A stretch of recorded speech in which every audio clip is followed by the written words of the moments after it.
Welcome to UC Science Radio, where we interview a range of postgrad students to tune into the fresh voices entering the world of science and learn what sparked their passion. I'm Molly McGidd, a master's student in the School of Biological Sciences. Today, I'm talking with Rosemary Dorsey, a PhD student studying astronomy.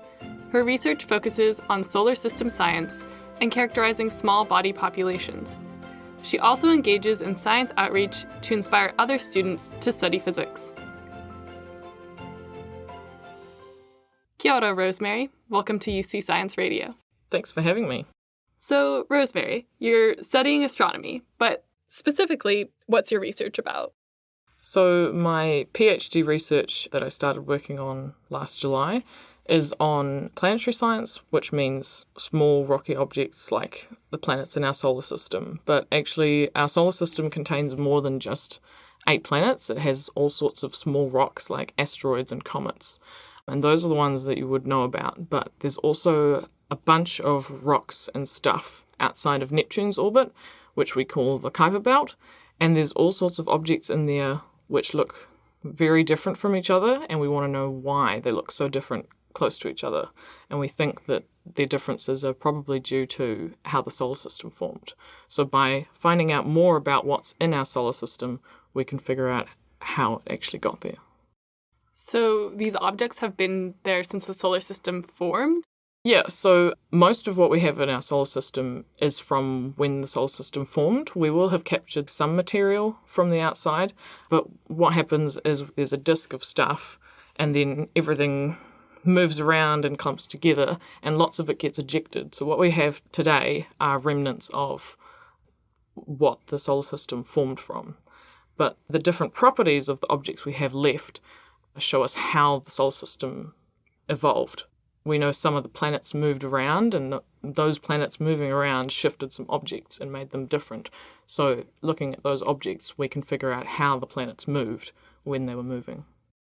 How exactly are you going about studying this? What are sort of the tools and methods you use to look at these objects? Well, it's quite hard to see some of these objects because Neptune's orbit is 30 astronomical units. So I'm talking about the Kuiper Belt goes from 30 to 50 astronomical units, which is quite far away. 1 astronomical unit is defined as the distance between the Sun and the Earth. So the distance of the Earth's orbit from the Sun is 1 astronomical unit. So you times that by 30, that's how far away Neptune is from the Sun. So some of these objects, because they're quite small and quite far away, are hard to see. So one of the big advancements that we make is finding more of these objects, because if we find more of them, then we know more about the population as a whole. And so one of the big exciting upcoming surveys is the Legacy of Space and Time Survey, LSST, which is a telescope based in Chile, and it's going to do a 10-year survey, and it's supposed to find about 10 to 500 times as many objects of different types of objects in our solar system. So it's supposed to be really good for solar system object discovery. So hopefully after the survey, we'll have found more objects than we had before. And so we'll be able to find out more about them. What is the most fun or exciting part of your work?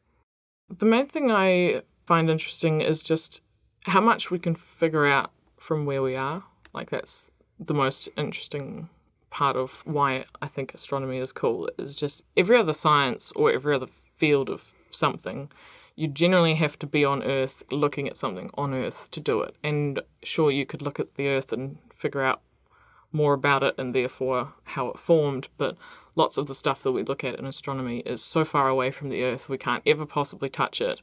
All we're doing is looking at it from afar, and we can find out so much about stuff. And that's what I think is very cool.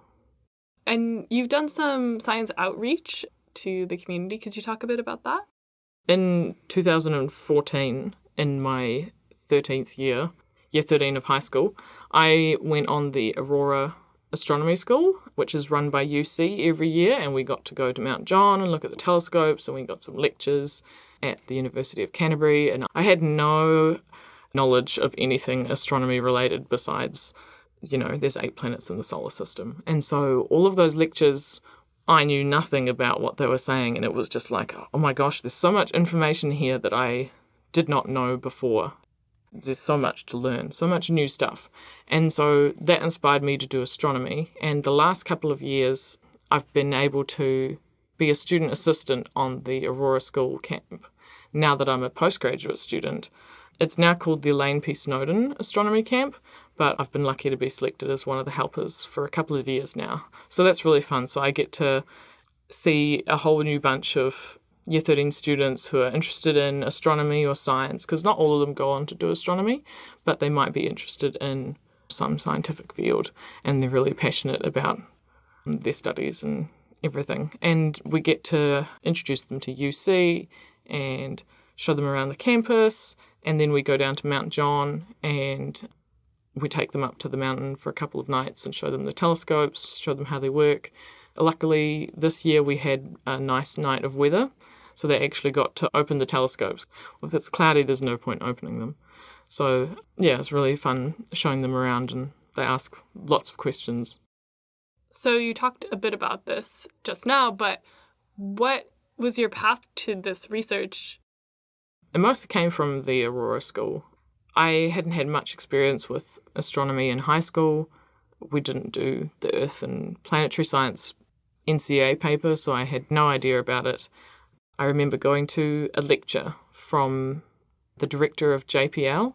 He came to New Zealand and he was giving a public lecture, and I thought, that sounds interesting. I'll take my dad with me.